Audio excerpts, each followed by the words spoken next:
Bisaya, Bisaya, Bisaya, Bisaya, Bisaya, Bisaya, Bisaya, Bisaya, Bisaya, Bisaya, Bisaya, Bisaya, Bisaya. Bisaya, yun!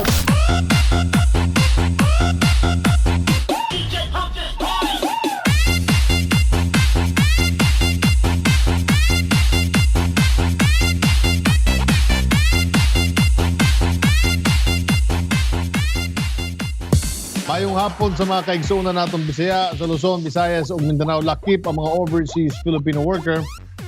Ako ang inyong igsuon og higalang Bisaya. Communication Secretary Martin Mundanar, kumusta mong tanan?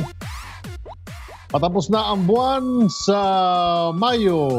Sinatin asad nato ang pag-ulan sa Kabisayan ug Mindanao. Ayaw baya kalimot og pagdala og mga panangga ha. Dadon permi ang inyong mga payong, pero tag-ulan man o tag-init, COVID-19 still is in the air. Busa, kanunay gyud tang mag-amping. Karong hapon, uban isa mininyo alang sa istoryang sigurado na aduna kay makatun-an. Ha? Karong hapon sa Bisaya gyud, i-explika namo kung unsa ang mga malasakit center, pila na ba ka centers ang anaa sa nasod ug unsa ang proseso aron makapangayo og medical assistance pinaagi nila. Makauban pod nato si Sangguniang Kabataan Alegria, Surigao del Norte Federation President Riel John Esma. Iambit usab ang mga maayong programa sa Sangguniang Kabataan sa tibuok probinsya sa Surigao del Norte. Ug sa atong Bisaya Pride, University of the Philippines Los Baños naghatag og pag-ila sa mga programa sa Presidential Communication Operation Office. Lakip ni ini ang inyong igsuon. Of course, salamat kayo. Ug ang atong higalang Bisaya, atong idol na si Asik J.V. Arcel. Puno sa serbisyo publiko, inspirasyon ug good vibes ang among ihatod kaninyo karong hapon diri lang sa Bisaya gyud na inyong pod mapaminaw sa DZXL 558 Armin Manila, DYHP 612 Armin Cebu, DXCC 828 Aramen, Cagayan de Oro City, DXBC 693 Aramen, Butuan, ug DXRS 918 RMN Surigao. Ug kita pod sa Aramen social media platforms, Bisaya Gyud Facebook page.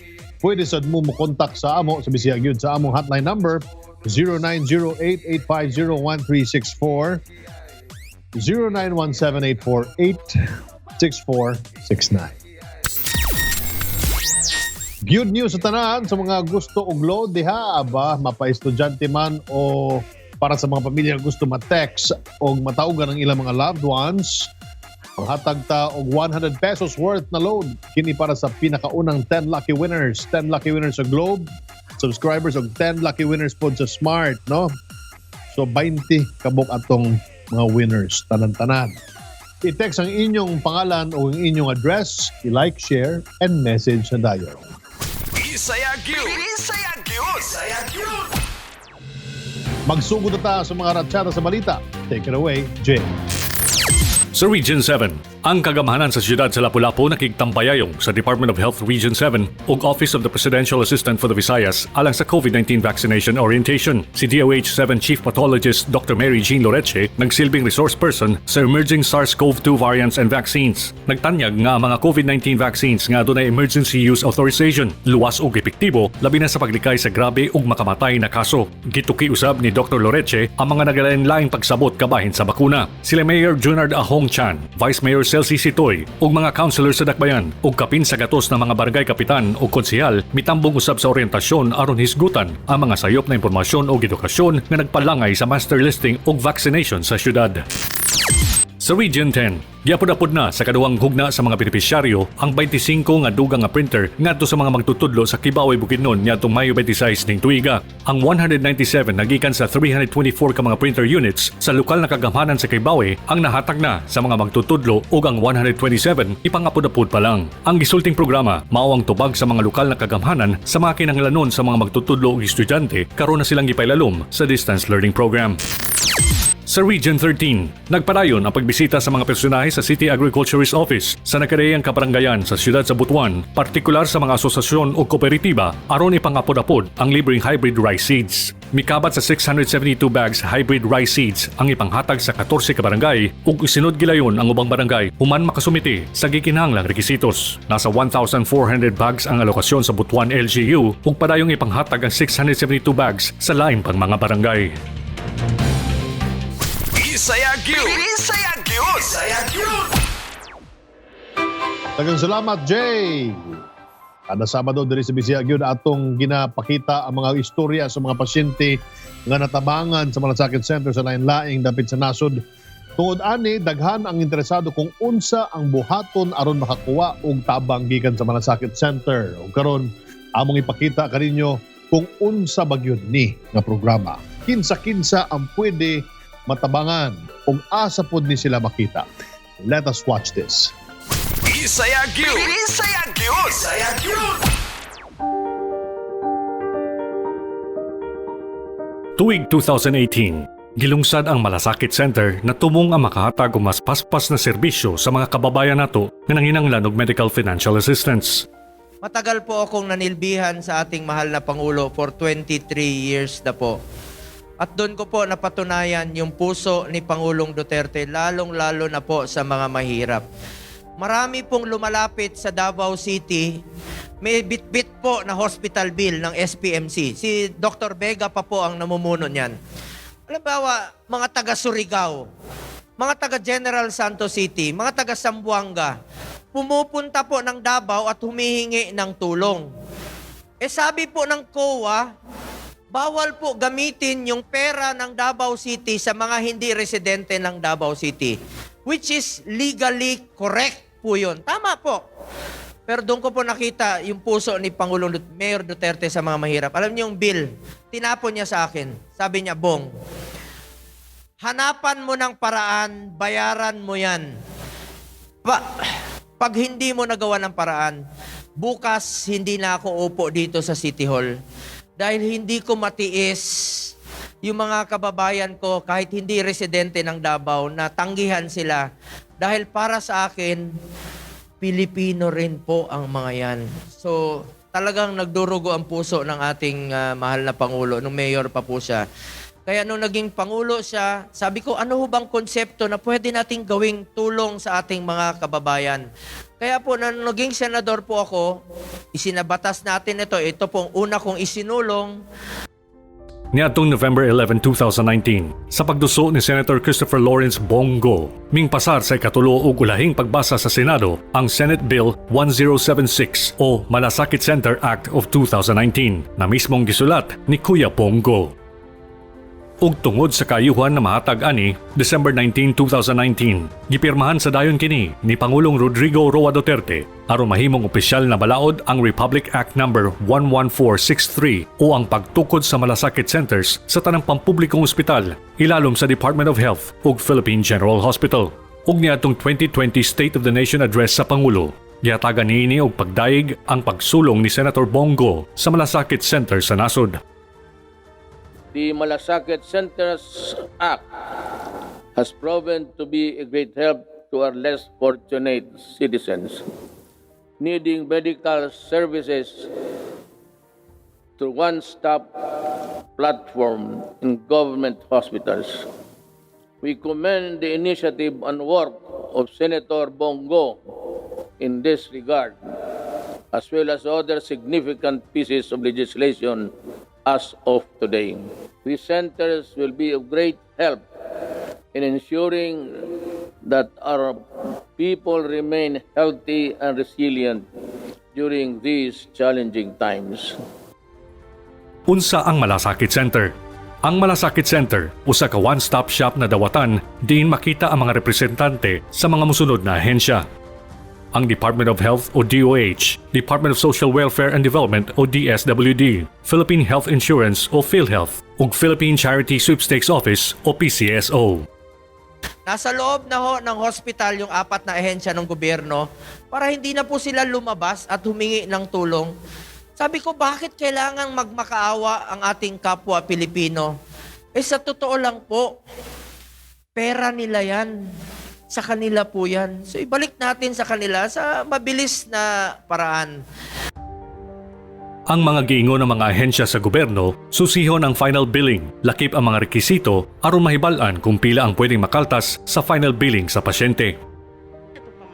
Sa mga testimonyang gihatag sa Bisaya Gyud sa Malasakit Center ni Yusek Jonji, kasagaran sa mga pasyenteng natabangan sa Malasakit Center, walay naangko na bayronon o kung aduna man, gamay na kantidad na lang ang kasagarang mabilin.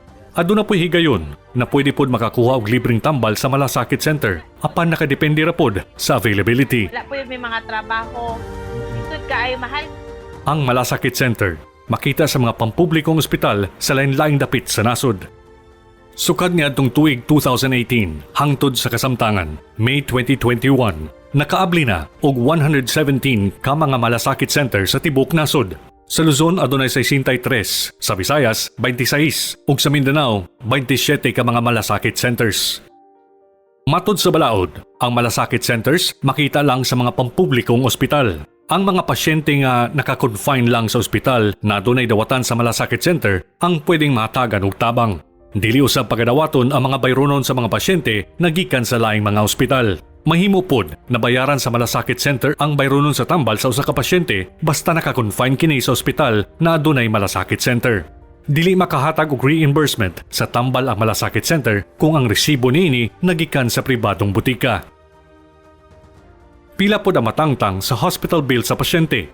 Ang tumong sa Malasakit Center mao ang paubson ang hospital bill o walay mabayaran na bill sa ospital ang pasyente. Limitado lang pod sa 50,000 pesos ang pwedeng makuha sa Malasakit Center. Apan, anaa sa sulod sa dawatan nini sa DOH, DSWD, PhilHealth o PCSO aron motabang sa pagmenos sa uban pang bayronon. Ganito po ang gagawin ninyo. Pag meron kayong bill sa hospital, 67,000, lapitan nyo po ang Malasakit Center. Tutulungan kayo ng PhilHealth, tutulungan kayo ng PCSO, tutulungan kayo ng DOH at DSWD. At kung may balanse pa kayo, ay babayaran po ng pondong iniwan dito. Ang target po ng Malasakit Center ay zero balance na po at wala na pong babayaran ang ating mga pasyente. Ulitin ko lang po, ang Malasakit Center po ay para sa mga mahihirap nating mga kababayan. Yung mga sa mga kababayan nating hopeless and helpless po na wala po silang ibang mapuntahan. Di naman po kailangan ng mga mayayaman ang Malasakit Center. Sabi ko nga po, kung ano pong pwede nating gawin na mapabilis po yung ating serbisyo. Bisaya Gyud! Bisaya Gyud! Bisaya Gyud! Nindot kayo na programa ning giduso ni Senador Bongo na suportado usab ni Pangulong Rodrigo Roa Duterte. Inspirasyon niini ang kaniadtong pagtabang sa Pangulo sa matag individual. Nagaduol kaniya ni adtong nagsilbi pa siya nga mayor sa Davao. Awa, karon isa na ka manindot na programa nga daghan ang natabangan nationwide. Sublion ko sa atong mga kababayan nagalisod sa ilang hospital billings. Mitaa lang ang Malasakit Center Office sa mga pampublikong ospital sa Tibuok Nasod. Sa atong pagbalik, makauban nato si Sangguniang Kabataan Alegria, Surigao del Norte Federation President Riel John Esma. Tutok lang mga higala. Bisaya Gyud. We'll be right back. Bisaya Gyud! Bisaya Gyud! Bisaya Gyud! Ang Pilipinas at tunay kapin sa gatos ng mga iladong waterfalls. Atong ilhon ang mga maanindot na waterfalls na makita sa rehiyon sa Visayas ug Mindanao. Una na diha ang Cambugahay Falls. Ang Cambugahay Falls usa ka 3-layered waterfalls nga makita sa Lassi, Siquijor. Aduna kini malakristal sa katinaw na tubig nga napalibutan og kalasangan nga mihatag og dugang nakaanyag sa lugar. Sa unang level sa Busay makita ang gitawag nilang Tarzan Swing. Sa Sibusad makita ang Kawasan Falls. Ang Kawasan Falls usa ka multi-layered waterfall system nga makita sa Matutinaw, Badyan, Cebu. Sikat ang maong waterfalls tungod sa maanyag niining turquoise water. Mudagayday ang tubig niini padulong sa Matinaw River System nga kadaghanang nahatagan og pag-ila isip cleanest inland body of water sa nasod. Bisaya Gyud! Bisaya Gyud! Bisaya Gyud! Welcome back mga higala sa Bisaya Gyud. Kini inyong amigo Communication Secretary Martin Andanar. Congratulations diay sa ating mga swerte winners sa load promo last week.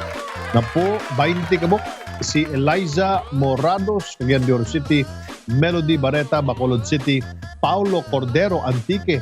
Dagan di ka paminaw sa ato diya, no? Sa Antique ug sa Bacolod. Althea Jean Taruk na taga Bohol, na. Si Aldrin Manilao, Surigao del Sur, Meryl Polinar, Alcoy Cebu, Erlina Villasanta, Southern Leyte, Ruel Rosos, Cebu City, Princess May Domingo, Damiao Bohol, Crizel May Carton, Misamis Oriental, Zacarias T. Misamis Oriental, Zarina Gape, Cagayan de Oro City, si Nico Medes Castillo, Balamban, Cebu, Rubelin de la Cruz sa Calatrava, Negros Occidental, Jacinto Yumage, Kibawe, Bukidnon. Alayo kayo sa Bukidnon, pero lindot po di as Kibawe. Ruel Yaon na Medellin, Cebu. Muhammad Ahmad, Agusan del Norte. Si Melchor Salipao ng Dumaguete City. Victoria Moradas ng San Remeo, Cebu. O si Violeta Gamorot Abihid ng Abihid, no? Mayong hapon kaninyo dia mga 20 lucky winners.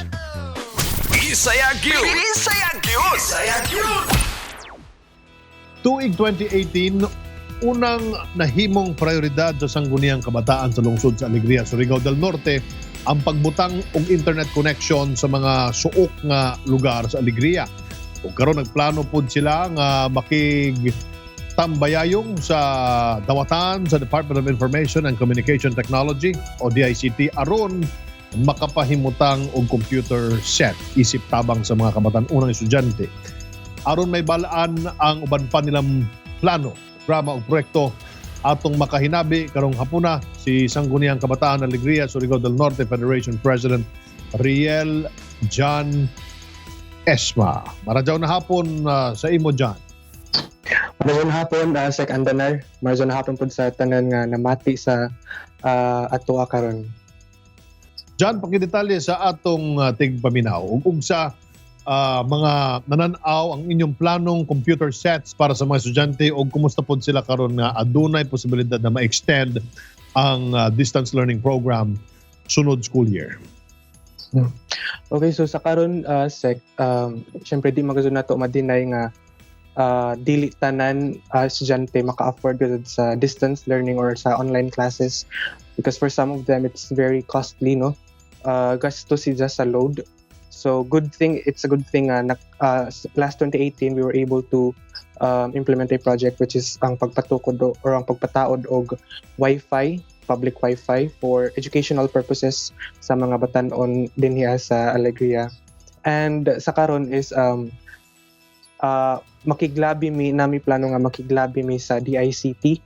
Kaya ang DICT naa sila programa nga ginatawag nga Tech for Ed in which maghatag ang DICT og computer sets sa barangay, mga isa, duha or tulo ka mga computer sets nga pwede makatabang sa mga batan-on or sa mga estudyante diri sa Alegria.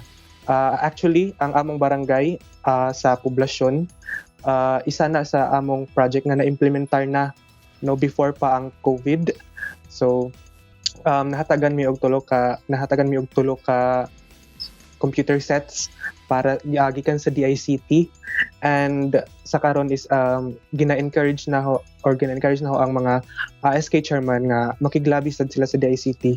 And since tulo raman ang gihatag sa DICT, since diliwan pud namo sila makuan kay dili naman kami ang prioritize sa DICT, so ako nag-initiate sa pud ko nga magpalit sa pud og kaugalingon nga computer sets para sa barangay kay para makatabang sa pud sila sa mga batanon for their online classes or for their research purposes, Secretary.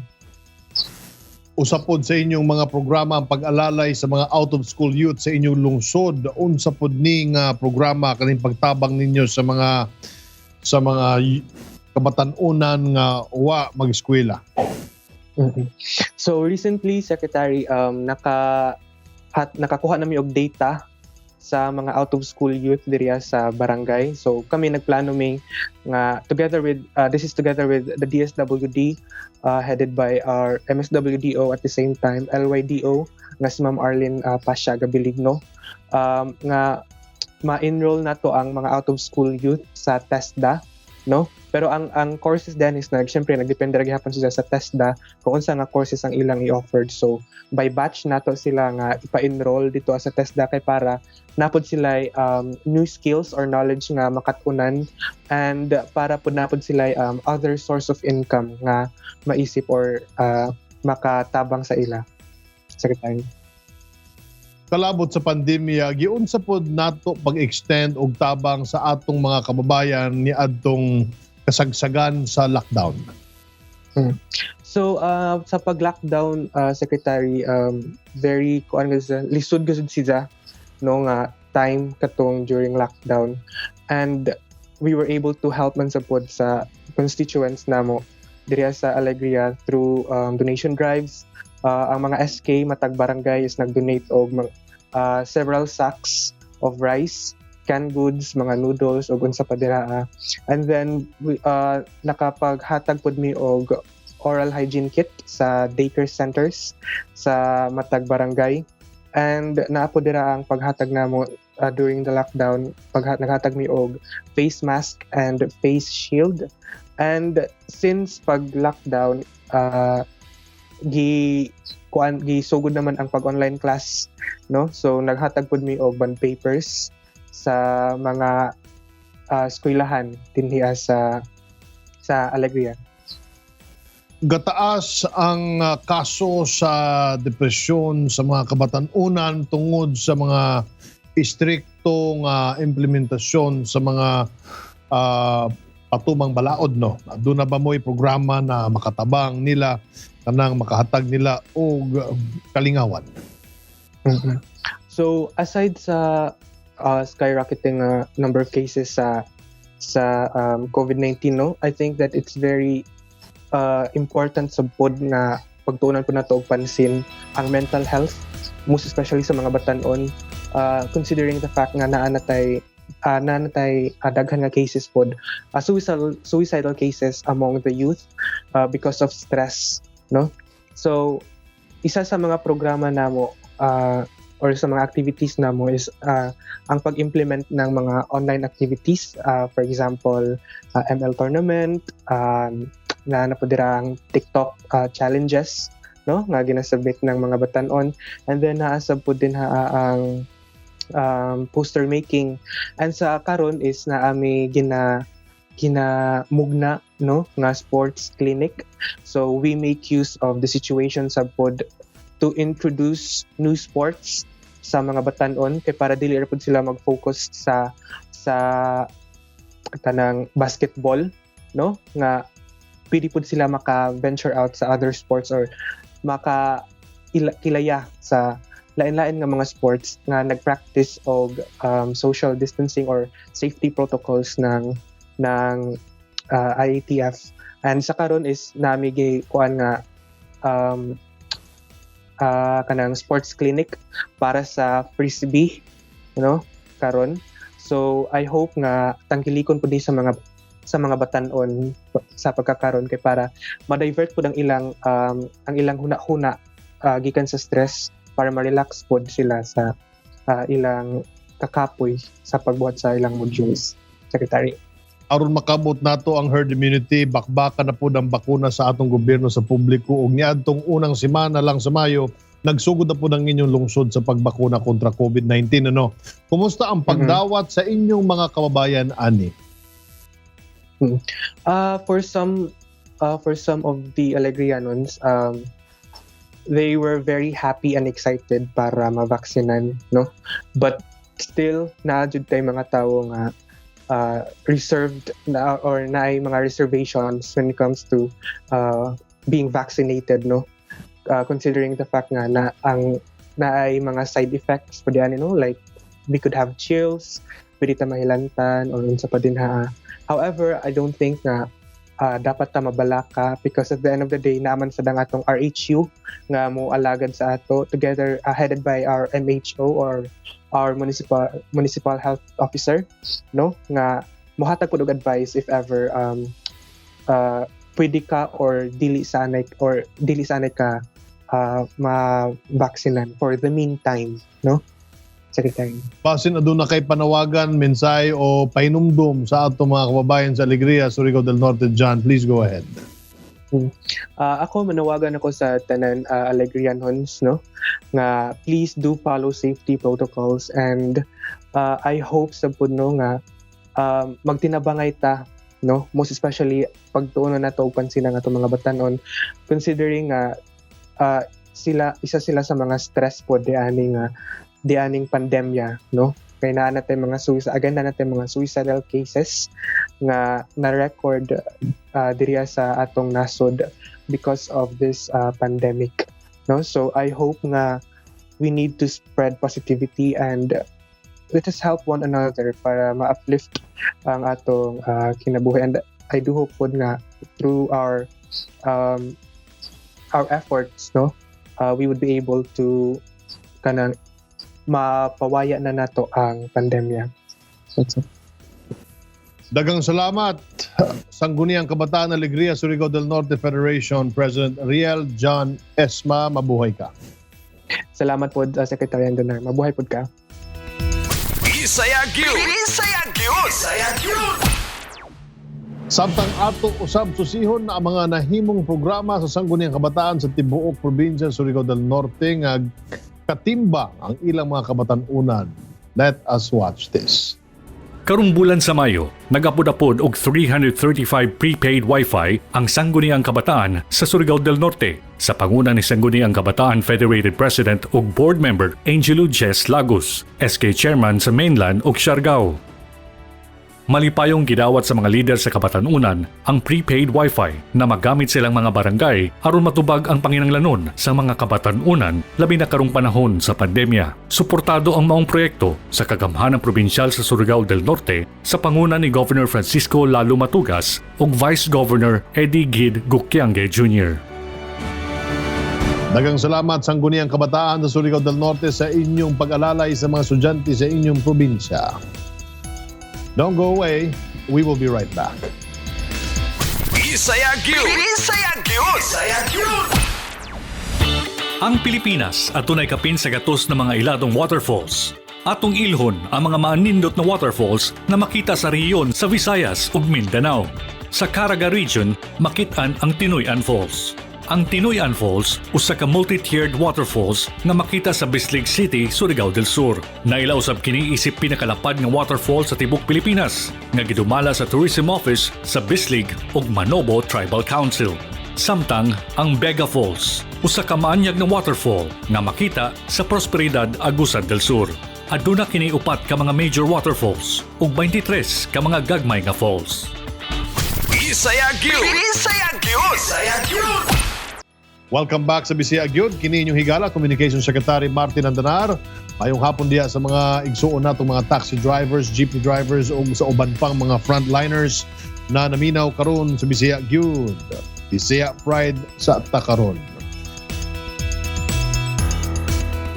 Tumunog na ang gandingan para sa kalusugan. Ang pinili ng mga iskot-iska bilang Most Development-Oriented Public Service Program ay ang Laging Handa Docu-Hot Zone, PTV4. Gihatagan og pag-ila sa University of the Philippines Los Baños sa ilang 2021 Gandingan Awards ang Laging Handa Docu Hot Zone nga giproduce sa Presidential Communications Operations Office isip Most Development-Oriented Public Service Program. Ang Laging Handa docu-serye mituki sa kinabuhi sa mga healthcare workers ug uban pang mga frontliners. Lakip ang mga ahensya sa gobyerno sa ilang pagresponde o paghatag og serbisyo karong panahon sa pandemya. Maraming salamat sa University of the Philippines Broadcaster Society at sa inyo pong Gawad Gandingan. Isa pong karangalan na mapabilang po ang amin pong PCOO Laging Handa Docu sa inyo pong prestihiyosong award at mabigyan po ng pagkilala bilang Most Development-Oriented Public Service Program. Sa ngalan po ng Office of the Global Media and Public Affairs sa ilalim ng PCOO at sa pangunguna ni Secretary Martin Andanar, ibinabahagi ko po ang karangalang ito sa akin pong mga kasamahan sa PCOO at lalo na ho sa documentary team na walang sawa ho sa kanilang paglilingkod sa bayan. Saludo po ako sa inyo na sinuong ang lahat ng mga panganib at lahat ho ng mga peligrosong lugar sa lahat po ng ating pong COVID response sa ngalan ng serbisyo publiko para maihatid sa taong bayan ang totoong kwento tungkol sa mga tugon ng gobyerno lalo na ho sa loob ng COVID-19 Referral Hospital at Hot Zone. Kami po sa PCOO ay simulat sa pool, hindi po napapagod sa paghahatid ng tama at mahalagang impormasyon sa taong bayan para makatulong sa kanilang pagdedesisyon at hikayatin ang lahat na maging responsableng Pilipino. Maraming salamat muli sa UP at sa taong bayan na tumatangkilik po sa aming pong dokumentaryo.